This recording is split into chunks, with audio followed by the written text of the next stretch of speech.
मातृभूमि न्यूज, मातृभूमि की आवाज, मातृभूमि के लिए।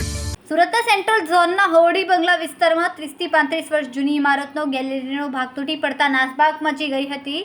ધડાકાભેર ગેલેરીનો ભાગ પડતાની સાથે જ ઇમારતમાં રહેતા લોકો અને નીચે જે દુકાનદારો હતા તેઓ દોડીને બહાર આવી ગયા હતા। ફાયર વિભાગને જાણ થતાં તાત્કાલિક ઘટના સ્થળે પહોંચીને બિલ્ડિંગ ખાલી કરાવી હતી। સુરતના સેન્ટ્રલ ઝોન વિસ્તારની ઘટના બનતા 4 વિભાગ દોડતું થયું હતું।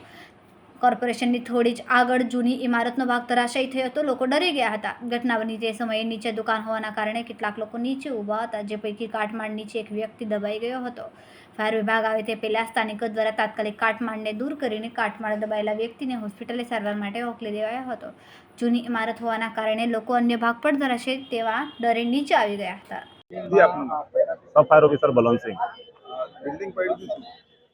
बिल्डिंग आज फायर कंट्रोल द्वारा फोन आयो कि होड़ी बंगला पास मलिक बाबा कॉम्प्लेक्स है। आ जगह मलिक बाबा कॉम्प्लेक्स अमुक भाग जो पड़ी गયેલો છે तो आनी अंदर माणस फसाई गયેલો છે। એટલે 3 ગેટની ગાડીઓ આવી મુગલીસરા, કતારગામ और ઘાંચીસરીના તરત જ આ જગ્યા આવી और આ જગ્યા આવ્યા પછી એક સમાન એક વ્યક્તિને ઈજા હતો, જેને પબ્લિકે બહાર કાઢી और અને લોખાસ હોસ્પિટલ મોકલી આપ્યા।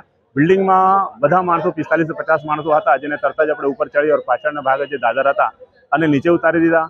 અમુક માણસો એમ જણાયો કે જે નીચે દુકાનો છે આની અંદર એક બે માણસ ફસાઈ ગયેલો છે, એટલે સતત તોડી આપણે અંદર ઘૂસીને પ્રવેશ કરીને અને તપાસ કરી, લેકિન કોઈ અંદર હતા નહીં।